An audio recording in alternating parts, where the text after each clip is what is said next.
Porn industry, जिसे अक्सर glamorize किया जाता है, एक अंधेरे और निराशा की दुनिया को छुपाती है। पॉलिश्ड वीडियोस के पीछे अब्यूज और डर का एक मंजर है। ये मल्टी बिलियन डॉलर इंडस्ट्री उन लोगों की कठोर रियलिटीज को छुपाती है जो इसकी गिरफ्त में फंसे हुए हैं। इस इंडस्ट्री के केंद्र में एक्सप्लॉयटेशन का एक चक्र है जो वल्नरेबल लोगों का शिकार करता है। उन लोगों की कहानियां जो उम्मीद के साथ एंटर करते हैं और खुद को अब्यूज के चक्र में फंसा पाते हैं, दिल दहला देने वाली है। इमोशनल टोल बहुत ज्यादा होता है क्योंकि ये इंडस्ट्री उन्हीं लोगों की पीठ पर फलती फूलती है जिन्हें ये डिस्कार्ड कर देती है। ये ऐसे सतह के नीचे की भयानक सच्चाइयों को एक्सपोज करना चाहता है और रीडर्स को इस साइकिल को बनाए रखने में अपनी भूमिका पर पुनर्विचार करने के लिए चैलेंज करता है।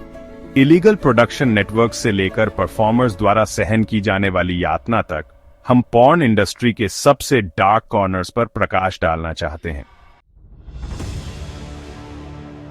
एमी लॉस एंजल्स की एक 19 ईयर ओल्ड एक्ट्रेस बनने के सपनों के साथ आई थी। उसकी जर्नी ने एक अनएक्सपेक्टेड मोड़ लिया जब उसका रास्ता एक सीमिंगली रेप्यूटेबल एजेंसी से क्रॉस्ड हुआ। एक सिंपल फोटोशूट के प्रॉमिस से लालच में आकर एमी की एस्पिरेशंस जल्दी ही एक नाइटमेरिश रियलिटी में बदल गईं। शुरुआती ग्लैमर जल्द ही फीका पड़ गया, जिससे मैनिपुलेशन और डिसीट से भरी एक दुनिया का पता चला। एमी के लिए एक होपफुल एक्ट्रेस से एक्सप्लॉइटेड परफॉर्मर में ट्रांजिशन तेज और अनफॉरगिविंग था। वो एजेंसी जिसने उसे कभी सपने दिखाए थे, अब उसे कैप्टिव बनाकर प्रॉफिट के लिए उसकी वल्नरेबिलिटी का फायदा उठा रही थी। एमी जैसी यंग वुमेन को अक्सर फाइनेंशियल पेनल्टीज या ब्लैकमेल की धमकी के तहत बढ़ती डिमांड्स का सामना करना पड़ता है। एमी की कहानी एक कॉशनरी टेल है, पॉर्न इंडस्ट्री के डार्क अंडरबेली की एक स्टार्क रिमाइंडर। उसका एक्सपीरियंस यंग वुमेन के सपनों का शिकार करने वाले एक्सप्लॉयटेशन के एक बड़े पैटर्न का हिस्सा है। इंडिया में पॉर्न इंडस्ट्री एक वास्ट अंडरग्राउंड नेटवर्क के अंदर ऑपरेट करती है।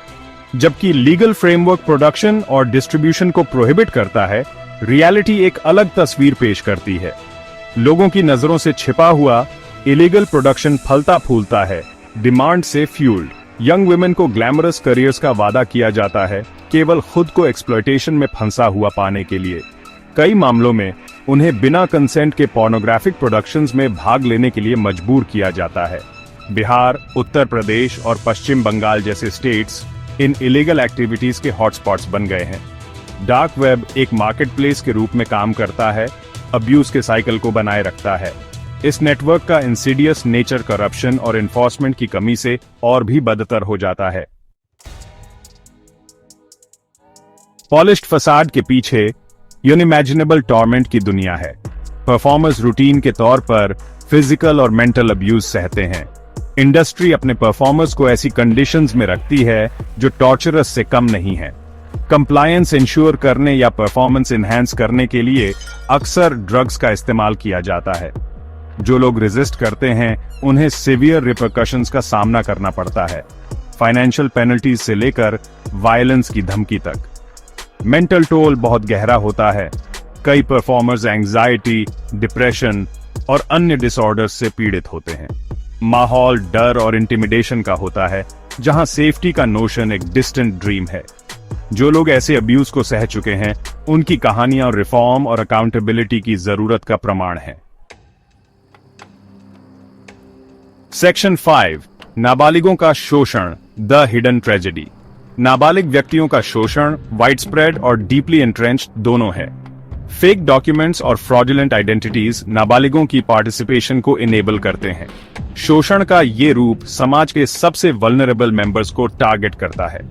पावर में बैठे एडल्ट्स उनकी नेइविटी और डेस्परेशन का फायदा उठाते हैं।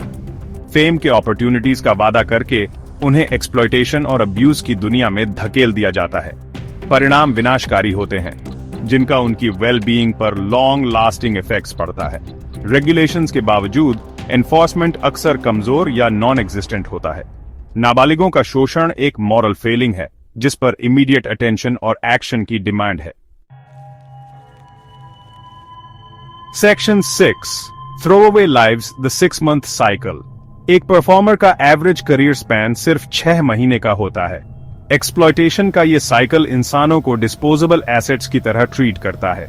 एक बार जब उनकी यूटिलिटी खत्म हो जाती है तो परफॉर्मर्स को कास्ट साइड कर दिया जाता है। वीडियोस और इमेजेस इंटरनेट पर रहती हैं, इंडस्ट्री छोड़ने के बाद भी उन्हें लंबे समय तक हॉन्ट करती है। स्टिग्मा और शेम आइसोलेशन और मेंटल हेल्थ स्ट्रगल्स का कारण बनते हैं। मेंटल हेल्थ टोल बहुत ज्यादा होता है। कई लोग एंजाइटी, डिप्रेशन और सुइसाइडल थॉट्स का एक्सपीरियंस करते हैं। इंडस्ट्री का फॉर्मर परफॉर्मर्स के प्रति कैलस डिसरिगार्ड उनकी वेल बीइंग के प्रति इसके व्यवहार में साफ दिखाई देता है। इंडस्ट्री का थ्रोअवे नेचर इसकी फंडामेंटल इनह्यूमैनिटी को दर्शाता है। Section 7 the dire consequences, mental and physical toll.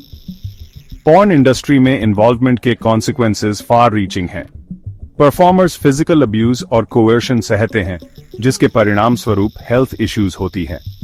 Relentless demands उनके शरीर पर लास्टिंग डैमेज छोड़ देती है। मेंटली इंपैक्ट सिवियर होता है। कई लोग साइकोलॉजिकल डिसऑर्डर्स का एक्सपीरियंस करते हैं। एंजाइटी, डिप्रेशन और PTSD आम है, जो स्टिग्मा और शेम से और भी बदतर हो जाते हैं।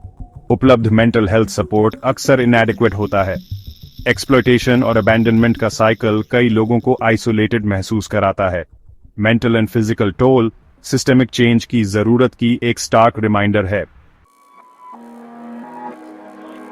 Section 8 alarming statistics, the unseen costs. Statistics exploitation और अब्यूज की ट्रू एक्सटेंट को रिवील करती हैं। 3 में से 1 पॉर्न वीडियो में किसी न किसी तरह का कोएशन होता है। पॉर्न एक्टर्स के बीच मोर्टेलिटी रेट अलार्मिंगली हाई है। हर साल 4000 से ज्यादा लोग सुसाइड या ओवरडोज से मर जाते हैं। स्टिग्मा और शेम परफॉर्मर्स को मदद लेने से रोकते हैं। इंडिया में इंडियन गर्ल्स वाले वीडियोस की डिमांड पार्टिकुलरली हाई है। डार्क वेब एक मार्केट प्लेस के रूप में काम करता है, एक्सप्लॉयटेशन के साइकिल को बनाए रखता है। स्टैटिस्टिक्स हार्मलेस एंटरटेनमेंट के रूप में इंडस्ट्री की परसेप्शन को चैलेंज करती है। Section 9 conclusion, rethink and reflect. Porn industry exploitation और अब्यूज की दुनिया को कंसील करती है। इसमें फंसे लोगों की कहानियां हमें इस साइकिल को बनाए रखने में अपनी भूमिका पर रिकंसिडर करने के लिए चैलेंज करती हैं। ये एक्शन के लिए एक कॉल है, जो हमें चेंज के लिए एडवोकेट करने और प्रभावित लोगों को सपोर्ट करने के लिए अर्ज करता है।